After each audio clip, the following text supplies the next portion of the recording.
সমস্ত রাষ্ট্রবাদী বন্ধুকে আমার নমস্কার। বাংলার রাজনীতি আপনাকে স্বাগত।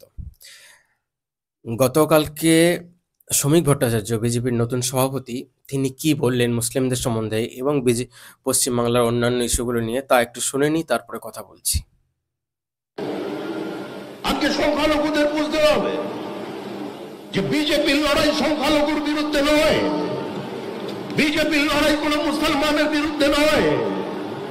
হ্যাঁ, আমরা লড়াই করছি আপনাদের বিরুদ্ধে, কারণ আপনাদের বাড়ির ছেলেরা যারা হাতে পাথর নিয়ে ঘুরছে, আমরা ওই পাথরটাকে কেড়ে নিয়ে ওখানে বই ধরিয়ে দিতে চাই। যারা তলোয়ার নিয়ে রাস্তায় নেমেছে, আমরা ওই তলোয়ার কেড়ে নিয়ে তাদের হাতে কলম ধরিয়ে দিতে চাই। এই লড়াই বিজেপির লড়াই, এটা পশ্চিমবঙ্গ বিজেপি করে দেখা। আমরা চাই দুর্গাপুজোর বিসর্জনের মিছিল আর মহরমের মিছিল একই সঙ্গে একই রাস্তা দিয়ে একই সময় হেঁটে যাবে। কোনো সংঘর্ষ নেই, কোনো দাঙ্গা নেই, কোন রাজনৈতিক সম্প্রীতির বিভাজন নেই। পশ্চিমবঙ্গকে বাঁচাতে হবে, এর বহুত্ববাদকে বাঁচাতে হবে, এই মাটিকে রক্ষা করতে হবে, আর তার জন্যই দরকার একটা শক্তিশালী ভারত ভূখণ্ড। আমরা কোন কলকাতায় দাঁড়িয়ে আছি? 1946 সালের পরিস্থিতি তৈরি করে দিয়েছেন আজকে মমতা বন্দ্যোপাধ্যায়। 46 সালে মহিলাদের ঠাঁই পর্যন্ত কেটে বিভিন্ন মানুষের দোকানে ঝুলিয়ে রাখা হয়েছিল মধ্য কলকাতায় আতঙ্ক তৈরি করবার জন্য।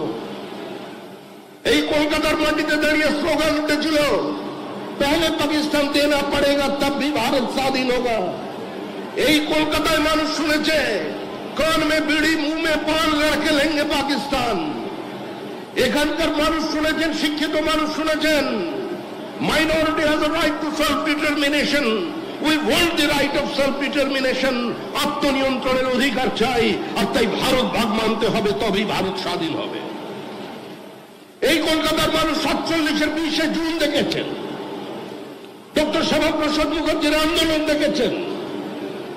মালদায় তৃণমূল কংগ্রেসের নেতা, তৃণমূল কংগ্রেসের সাংসদ সুখেন্দু শেখর রায়ের পিতা শিবেন্দু শেখর রায়, যিনি বিবাদমান মালদার জমিদারদের এক জায়গায় করে নিয়ে কলকাতায় পৌঁছেছিলেন ডক্টর শ্যামাপ্রসাদ মুখার্জির কাছে।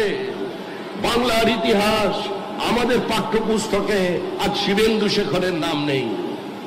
লিগ্যাসি এনজয় করছেন অন্য লোক, কিন্তু যার কারণে আজকে মালদায় আমরা বসবাস করছি, ওটাকে ভারতবর্ষ বলতে পারছি, তার মধ্যে সবচেয়ে বড় অবদান যদি কারো থাকে, সে শিবেন্দু শেখর রায়ের অবদান, শ্যামাপ্রসাদ মুখার্জির লড়াইয়ের ফসল। আমরা নদিয়ার রানী জ্যোতির্ময়ীকে পাঠ্যপুস্তক থেকে তুলে দিয়েছি, যিনি সরাসরি লন্ডনে গিয়ে আন্দোলন করেছিলেন, ধর্ণা দিয়েছিলেন, ব্রিটিশকে বোঝাতে চেয়েছিলেন যে নদিয়া চাই, নদিয়ার একটা অংশের উপরে আমাদের অধিকারকে প্রতিষ্ঠিত করতে হবে। আমরা সেই ইতিহাস ভুলিয়ে দিচ্ছি। এতক্ষণ শুনলাম আমরা শ্রমিক ভট্টাচার্যকে, বিজেপির সভাপতি।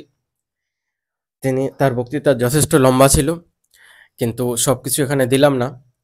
তিনি মুসলিমদের সম্বন্ধে যে কথাটি বলতে চেয়েছেন, যে আমরা তাদের হাত থেকে তরোয়াল কেড়ে নিয়ে কলম ধরিয়ে দিতে চাই, তাদের হাতে কম্পিউটার তুলে দিতে চাই, এ কথা বলেছেন।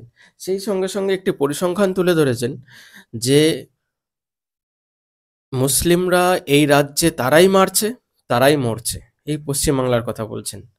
এবং গত 5 বছরের একটা পরিসংখ্যান তুলে ধরে বলেছেন, যত মার্ডার হয়েছে পশ্চিমবাংলায়, রাজনৈতিক মার্ডার বা অন্য ধরনের কোনো মার্ডার হয়েছে, তার মধ্যে 90% মুসলিম।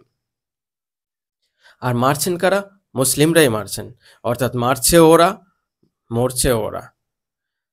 মমতা ব্যানার্জির এই নীতিকে, মুসলিমদের সঙ্গে যে এই ভেদভাব, এই নীতিকে শ্রমিক ভট্টাচার্য কিন্তু একেবারেই নাকচ করে দিতে চাইছেন। বলছেন যে না, আমরা কম্পিউটার তুলে দিতে চাই, আমরা কলম তুলে দিতে চাই। তারা একই সঙ্গে মহরমের মিছিল হবে, বিজয়া মিছিল হবে। তো সেই জায়গায় দাঁড়িয়ে গিয়ে মমতা ব্যানার্জির যে রাজনীতি, সেই রাজনীতির যে ব্যাকওয়ার্ড পয়েন্ট, সে ব্যাকওয়ার্ড পয়েন্টের কথা যদি আমরা দাঁড়িয়ে কোথাও ভাবি, বা মুসলিমরা কোথাও ভাবেন যে আমাদের সঙ্গে আদৌ কি হচ্ছে, কিন্তু মুসলিমদের মধ্যে শিক্ষিতের সংখ্যা এত কম, তাদের মধ্যে সেই ভাবনার কথা আসেই না। বিজেপির কোনো নেতা যদি কোনো কথা বলে, সেটা ভুল বলছে এটাই তারা মনে করে, সবসময় এটাই তারা মনে করে। এবং ওই মসজিদ থেকে যা বলে দেওয়া হবে শুক্রবারে, এবং আজকেও বোধহয় শুক্রবার, আজকে শনিবার, তো শুক্রবারে যা বলে দেওয়া হবে সেটাই ঠিক। এবং মসজিদ থেকে যারা বলছেন তারা রাজনৈতিকভাবে তাদের তারা প্রতারিত বলতে পারেন, তাদের মুখে কিছু পয়সা গুঁজে দেওয়া হচ্ছে, এবং সেটা তৃণমূলের মমতা ব্যানার্জি সেই কাজটি খুব বহাল তবিয়তে করে চলেছেন এতদিন, ভোট ব্যাংক বানিয়ে রাখার জন্য। আর সেই ভোট ব্যাংক বানিয়ে রাখতে গিয়ে মুসলিমদের নিজেদের মধ্যে যে মারদাঙ্গা করা হচ্ছে এবং যার মাধ্যমে হিন্দুদেরকে ভয় দেওয়ানোর চেষ্টা করা হচ্ছে, সব কিছু কিন্তু ভুগছে মুসলিমরাই। সেই কথাটাই কিন্তু শ্রমিক ভট্টাচার্য বারবার পরিষ্কার করে সামনে রাখতে চাইছেন। এবার যাদের বোঝার তারা বুঝবেন, আর বেশিরভাগই না বোঝার দলে তো চেষ্টাটা করতে দোষ কি, সেটা কিন্তু শ্রমিক ভট্টাচার্য তার সামনে পরিষ্কার তার যুক্তি দিয়ে সামনে রেখেছেন।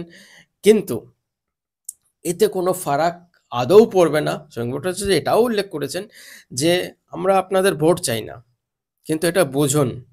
এটা অনেক রাজনৈতিক দল হয়তো বোঝানোর চেষ্টা করেছে, কিন্তু যখন সেই রাজনৈতিক দলগুলি বুঝতে পেরেছে যে এরা কারো কথা বুঝবে না, এরা নিজের সুবিধাটুকুই বুঝবে, শুধু মসজিদ থেকে যেটা অ্যালান হবে সেই কথাটাই বুঝবে, আর মসজিদে যে অ্যালান করবে তাকে যে পয়সা দেবে সেই কথাটাই অ্যালান হবে, এই কথাটাই বুঝবে, তো তখন এদেরকে বুঝিয়ে বিশেষ লাভ হচ্ছে বলে আমার অন্ততপক্ষে মনে হচ্ছে না।